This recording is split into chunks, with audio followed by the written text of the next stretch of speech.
নমস্কার বন্ধুরা, আমি রণদীপ। হিস্ট্রি দর্পণ এডুকেশনাল চ্যানেলে তোমাদের সকলকে আবারও স্বাগত। আজ আমাদের আলোচনার মূল টপিক হলো তোমরা যারা দশম শ্রেণীতে পড়ছো এবং 2027 সালে তোমরা যারা মাধ্যমিক পরীক্ষা দিতে চলেছো, তোমাদের প্রথম অধ্যায় থেকে 4 নম্বরের কী ধরনের গুরুত্বপূর্ণ প্রশ্নগুলো পড়তে হবে সেই সম্পর্কে আমরা আলোচনা করব।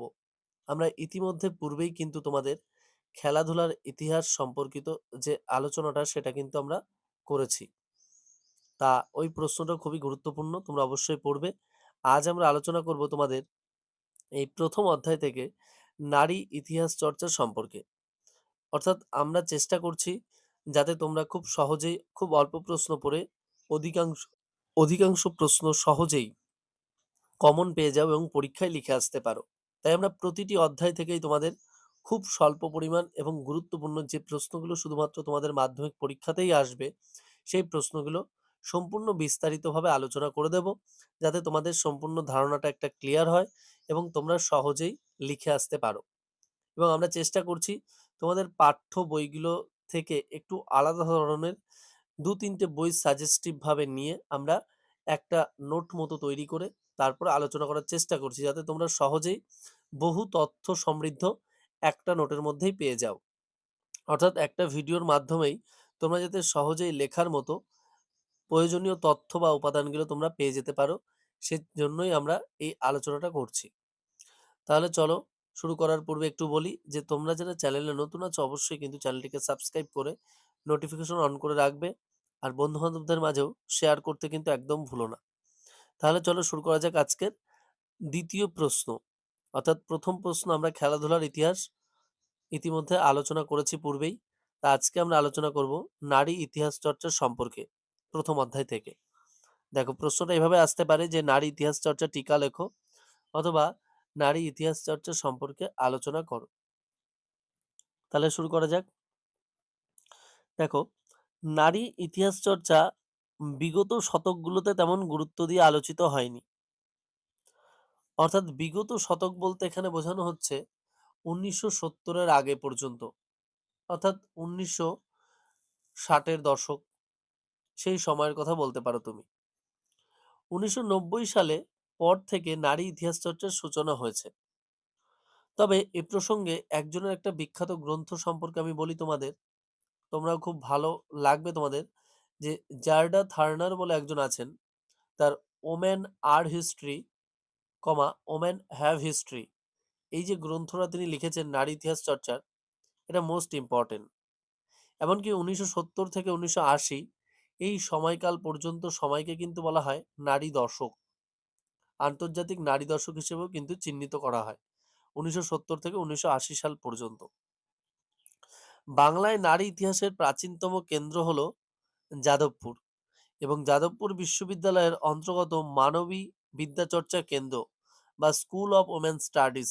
মোস্ট ইম্পর্টেন্ট এই পয়েন্টটা মনে রাখবে তোমরা, যে নারী ইতিহাস চর্চা কিন্তু বিগত দশকগুলোতে খুব ভালোভাবে আলোচিত হয়নি। কারণ আমি যদি একটু আগের দিকে দেখি, তোমাদেরকে একটু বলি, তোমরা যদি লক্ষ্য করো অনেকেই ঋগ বৈদিক যুগে তোমরা যদি দেখো যে নারীদের কিন্তু যথেষ্ট সম্মান করা হতো। নারীরা শিক্ষা দীক্ষার ক্ষেত্রে অগ্রণী ভূমিকা পালন করত।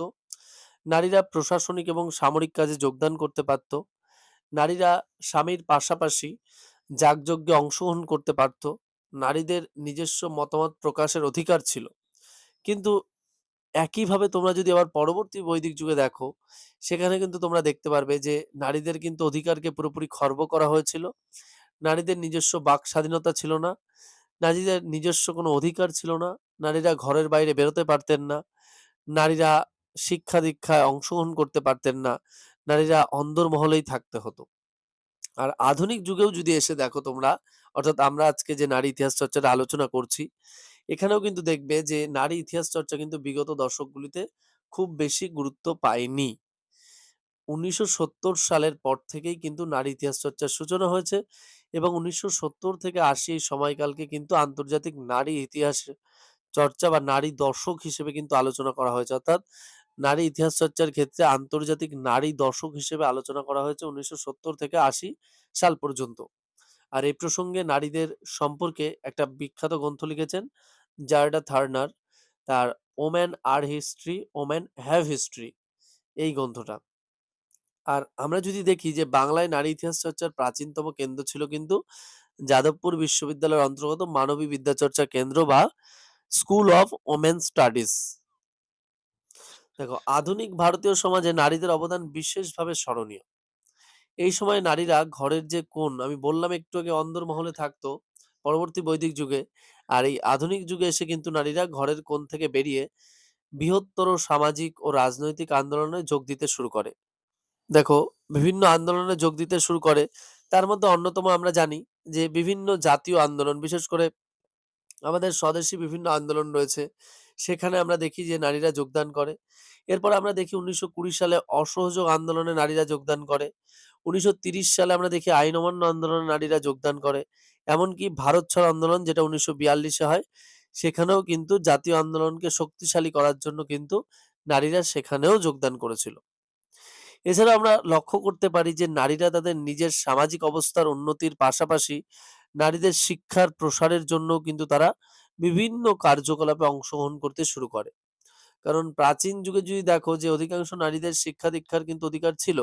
কিন্তু পরবর্তী বৈদিক যুগে কিন্তু নারীদের শিক্ষা-দীক্ষার অধিকার ছিল না। শুধুমাত্র অভিজাত ঘরের মহিলারাই কিন্তু অংশগ্রহণ করতে পারতেন শিক্ষায়। তার জন্য কিন্তু জাতীয় আন্দোলনগুলিতে ১ম দিকে নারীদের অংশগ্রহণের সংখ্যা কম থাকলেও সময়ের সঙ্গে সঙ্গে কিন্তু তাদের উল্লেখযোগ্যভাবে সংখ্যা বৃদ্ধি পেতে থাকে। এমনকি তারা পরবর্তীতে সামরিক কার্য বা যুদ্ধেও কিন্তু অংশগ্রহণ করতে পিছপা হয়নি।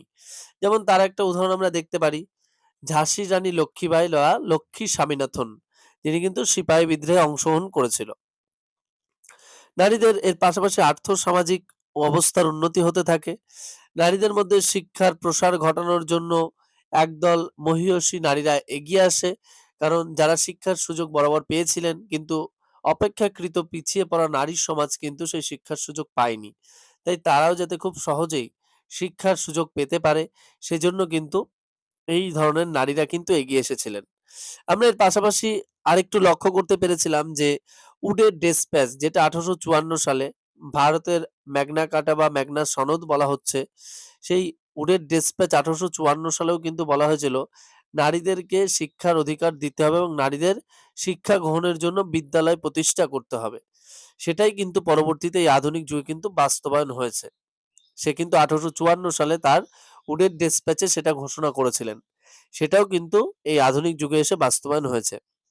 এছাড়াও আমরা দেখেছি যে সকল নারীরা উল্লেখযোগ্য অবদান রেখেছেন এবং বিভিন্ন কাজে যোগদান করেছিলেন তাদের মধ্যে অন্যতম হলেন বেগম রোকেয়া, ভগিনী নিবেদিতা, সরলা দেবী চৌধুরানী, সরোজিনী নাইডু, যেমন লক্ষ্মী স্বামীনাথন বললাম, ঠিক আছে? কনকলতা বড়ুয়া, আরো আছে। এরকম বিভিন্ন নাম আছে। ভোগেশ্বরী ফুকননী, যিনি ভারত ছাড়ো আন্দোলনে অংশগ্রহণ করেছিলেন। এই ধরনের আরো বহু নারীরা কিন্তু একে, একে বিভিন্ন জাতীয় আন্দোলনে এবং সামরিক, প্রশাসনিক, সামাজিক বিভিন্ন ক্ষেত্রে কিন্তু এগিয়ে এসেছিল। ফলে নারী ইতিহাস চর্চা কিন্তু সর্বসম্মুখে উঠে এসেছে এবং এটার যে একটা গুরুত্ব রয়েছে সেটাও কিন্তু সকলের সামনে প্রকাশ পেয়েছে। তাই অবশ্যই নারী ইতিহাস চর্চা এই প্রশ্নটা কিন্তু তোমাদের ভালোভাবে পড়তে হবে। এবং এই নারী ইতিহাস চর্চার ফলেই কিন্তু নারীরা যে অন্দরমহলে থাকতো সেখান থেকে কিন্তু উঠে এসে তারা শিক্ষা-দীক্ষা, রাজনৈতিক, সামাজিক, সামরিক বিভিন্ন কাজে কিন্তু যোগদান করতে পিছপা হয়নি এবং এগিয়ে এসেছে। এবং এজন্যই কিন্তু জ্যাডা থার্নারের যে গ্রন্থটা আমি বললাম, 'women are history, women have history' এই গ্রন্থটা একটা উল্লেখযোগ্য নিদর্শন হিসেবে পরিগণিত হয়েছে। তা তোমরা আশা করি এই নারী ইতিহাস চর্চার প্রশ্নটা যদি খুব ভালোভাবে কনসেপ্টটা ক্লিয়ার করে নাও, তাহলে তোমাদের আর লেখার ক্ষেত্রে কোনো অসুবিধা হবে না। এবং তোমরা অনেকটাই এগিয়ে থাকতে পারবে এবং তোমরা অনেক তথ্য কিন্তু ইনক্লুড করতে পারবে। তো আমরা চেষ্টা করছি যাতে তোমরাও সেইটা করতে পারো এবং লেখার মান বা স্ট্যান্ডার্ডিটা অনেকটাই বাড়াতে পারো। আর এর পর আরেকটু বলি যে তোমরা যারা নতুন আছো অবশ্যই কিন্তু চ্যানেলটিকে সাবস্ক্রাইব করো। আর বন্ধু-বান্ধবদের মাঝেও কিন্তু শেয়ার করতে ভুলো না। নোটিফিকেশন অবশ্যই অন করে রেখো। আর তোমাদের আরো কি ধরনের তথ্য প্রয়োজন অবশ্যই কমেন্ট বক্সে কমেন্ট করে জানিও। আমরা চেষ্টা করব সে ধরনের তথ্য তোমাদের সামনে তুলে ধরার। তাহলে দেখা হচ্ছে পরবর্তী ভিডিওতে। আমি পরবর্তী ভিডিওতে তোমাদের আরো এই ধরনের গুরুত্বপূর্ণ প্রশ্নগুলো আমি আলোচনা করে দেব। সকলে ভালো থেকো, সুস্থ থেকো। ধন্যবাদ।